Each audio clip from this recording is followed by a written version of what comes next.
नमस्कार साथियों, मैं हूं आपका दोस्त मानव भार्गव और आप देख रहे हैं जीके विद मानव चैनल। साथियों, आज के वीडियो हम देखेंगे नवीन ट्रांसफर पॉलिसी के तहत क्या प्रावधान है। क्या जो शहरी स्कूल हैं उनमें पदस्थ शिक्षक को ग्रामीण क्षेत्र में भी अपनी सेवाएं देना होगी, तो किस प्रकार से देना होगी, कितने वर्ष की सेवा पूर्ण करने के बाद उन्हें शहर से अब ग्रामीण क्षेत्रों में जाना होगा नवीन ट्रांसफर पॉलिसी के तहत। तो ऐसे ही जो प्रावधान है हम अपनी ये थर्ड पार्ट में लेकर के आए हैं। इससे पहले हमने 2 वीडियो सरप्लस टीचर पर बनाए। तो सरप्लस टीचर आप सभी की डिमांड पर था ये भी, और ट्रांसफ़र में नवीन ट्रांसफ़र पॉलिसी के तहत ट्रांसफ़र किस प्रकार से होंगे, प्रशासनिक ट्रांसफ़र क्या है, ये सभी हम पार्ट आगे लेकर के आ रहे हैं। आप जुड़े रहिए हमसे। साथियों, जैसे कि यहाँ पर अगर आपने विगत 2 वीडियो हमारे सरप्लस टीचर के नहीं देखे तो उसके बारे में हम 30 सेकंड बता देना चाह रहे हैं। जैसे कि यहाँ पर हम देख रहे हैं, संस्था विशेष हेतु संस्था एवं विषयमान जैसी भी स्थिति निर्धारित सेटअप से अधिक कार्यरत शिक्षकों को अतिशय की चिन्हित किया जाएगा। अतिशय शिक्षकों के लिए इस नीति की कंडिका 3.2 के अनुसार समरूप पदों पर शिक्षक की कमी वाली संस्था में पदस्थापना की जाएगी। हालांकि ये 3.2 कंडिका हमने विगत पार्ट में बताई है। और चलिए आगे देखते हैं अगला जो 2.13 क्या है। अब जैसे कि विभागीय कार्यालय में निर्धारित सेटअप से अधिक पदस्थ अतिशेष लोक सेवकों को अन्य संस्थाओं में रिक्त समरूप पदों पर स्थानांतरित कर पदस्थ किया जाएगा।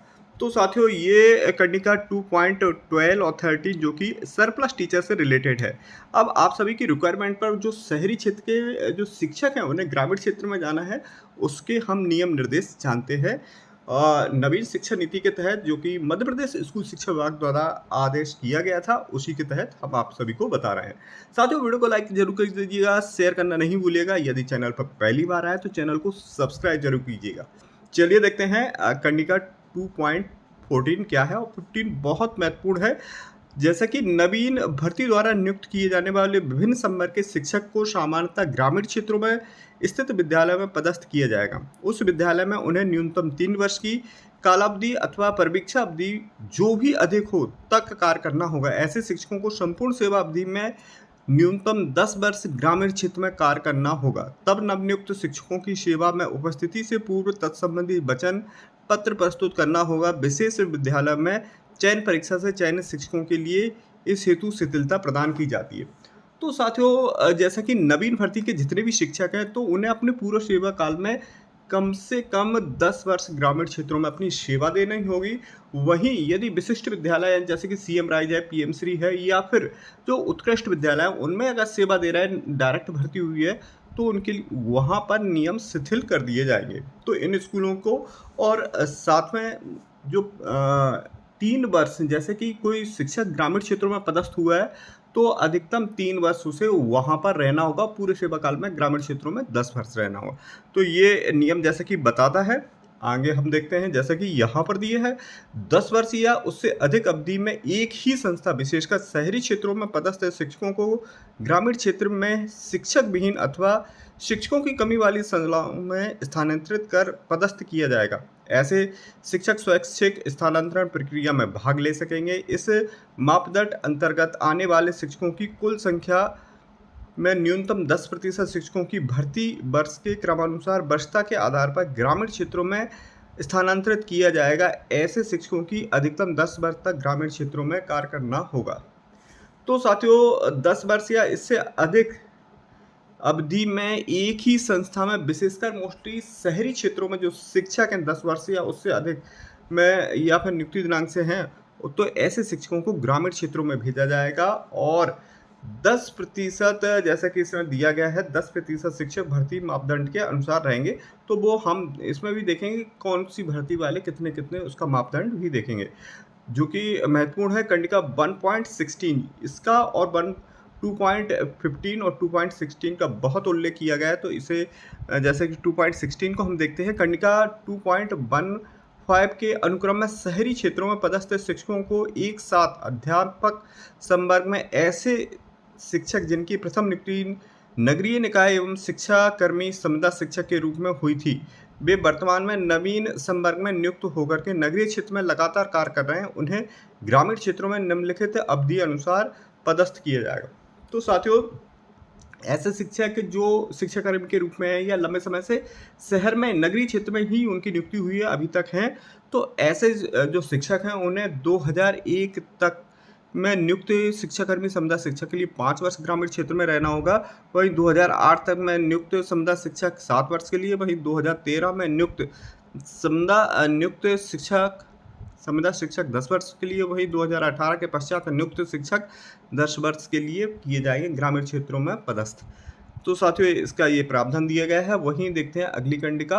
तो साथियों अब जानते हैं कंडिका 2.17 में क्या है। कंडिका 2.17 में हम देख रहे हैं जैसे कि 2.115 और 2.16 के परिप्रेक्ष्य में ऐसे शिक्षक जिनकी सेवानिवृत्ति में 3 वर्ष शेष हैं एवं गंभीर बीमारी विकलांगता से पीड़ित हैं उस प्रक्रिया से मुक्त रखा जाएगा। इन कंडिकाओं के तहत कार्रवाई के संबंध में आवश्यक मैट्रिक अधिभार निर्धारण आयुक्त लोक शिक्षण द्वारा नियत किया जाएगा। तो साथियों जिनकी 3 वर्ष रिटायरमेंट में है तो उनके लिए, और साथ में जो गंभीर बीमारी से पीड़ित या विकलांग जो शिक्षक हैं उनके लिए जो ग्रामीण क्षेत्र का प्रावधान है वह थोड़ा सा शिथिल किया जाएगा।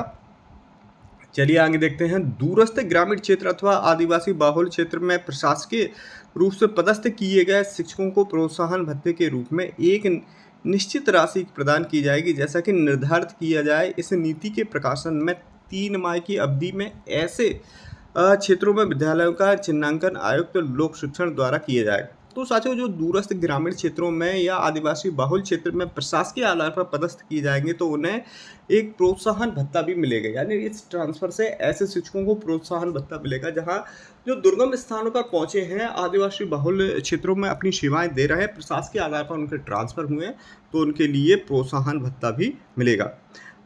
इसके लिए 3 माह की अवधि में ऐसे क्षेत्रों में विद्यालय का चिन्हांकन आयुक्त लोक शिक्षण द्वारा भी किया जाएगा। चलिए अगली कंडिका देखते हैं।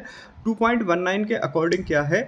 आयुक्त लोक शिक्षण के तहत विभिन्न संवर्ग के शिक्षकों, प्राचार्य, अधिकारियों, विभाग अंतर्गत अन्य कार्यालय मंडलों जैसे राज्य शिक्षा केंद्र, माध्यमिक शिक्षा मंडल, पाठ्य पुस्तक निगम, ओपन बोर्ड, महर्षि पतंजलि संस्कृत संस्थान इत्यादि में किसी भी पद पर विशेष पद स्थानांतरण द्वारा पदस्थ किया जा सकेगा। ऐसी पदस्थापना संबंधित कार्यालय की मांग एवं शर्त एवं नियत प्रक्रिया अनुसार निश्चित अवधि हेतु की जाएगी। संबंधित के वेतन भत्ते आदि भुगतान उक्त विभाग कार्यालय द्वारा किया जाएगा जिससे संबंधित शिक्षक प्राचार्य को पदस्थ किया गया अतः अन्य विभागाध्यक्ष मंडल स्थानांतरण के कारण में हुई कमी के प्रतिपूर्ति हेतु पदस्थ किए गए प्रशासकीय शिक्षकों की मान में ऐसे पदों को आयुक्त लोक शिक्षण की अधीन संवर्गीय पदों में जोड़ा जाएगा। तो साथियों ट्रांसफर भी ले सकेंगे और इनका जो वेतन आहरण होगा वह भी उसी विभाग से होगा जहां पर उन्होंने स्थानांतरण लिया है, चाहे वह ओपन बोर्ड हो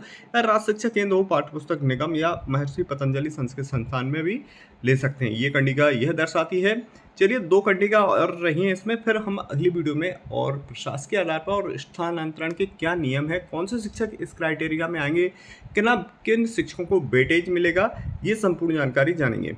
चलिए देखते हैं जैसे कि कंडिका 2.0 में शिक्षा विभाग में अन्य विभाग की प्रतिनियुक्ति पर पदस्थ सामान्य प्रशासन विभाग द्वारा निहित प्रावधान के तहत अपरिहार्य परिस्थितियों में ही की जाएगा। इस हेतु आयुक्त लोक शिक्षण अधिकृत होंगे। प्रतिवर्ष शिक्षा विभाग से अन्य विभागों में प्रतिनियुक्ति पर पदस्थ लोक सेवकों के संबंध में आयुक्त लोक शिक्षण द्वारा समीक्षा की जाएगी तथा विभागीय आवश्यकता अनुसार ऐसे लोक सेवकों को वापस मूल विभाग में पदस्थ करने संबंधी निर्णय भी लिए जाएंगे। तो साथियों प्रतिनियुक्ति भी होगी, लेकिन प्रतिनियुक्ति जो सामान्य प्रशासन विभाग द्वारा किया जाएगा कुछ निश्चित प्रावधानों के तहत, तो इसके नाम मात्र की प्रतिनियुक्ति रहेगी। वहीं देखते हैं विभिन्न संवर्ग के शिक्षक प्राचार्य को निर्वाचन जनप्रतिनिधि की निजी पदस्थापना में पदस्थ नहीं किया जाएगा। तो साथियों जो प्राचार्य है या शिक्षक है, निर्वाचन जनप्रतिनिधि या निजी पदस्थ स्थापना नहीं रहेगी, यानी जो पीए बन जाते हैं जो शिक्षक किसी भी जो नेता है उनके, तो वो भी पूरी तरह से प्रतिबंधित रहेगी। स्थानांतरण प्रक्रिया क्या है, स्वैच्छिक स्थानांतरण नीति क्या है, इस पार्ट को हम अगली वीडियो में लेकर के आ रहे हैं। साथियों मिलते हैं अगले अपडेटेड वीडियो के साथ, तब तक के लिए जय हिंद, जय भारत, जय मध्य प्रदेश। यह मध्य प्रदेश शासन स्कूल शिक्षा विभाग बल्लभ भवन द्वारा आदेश जारी किया गया था।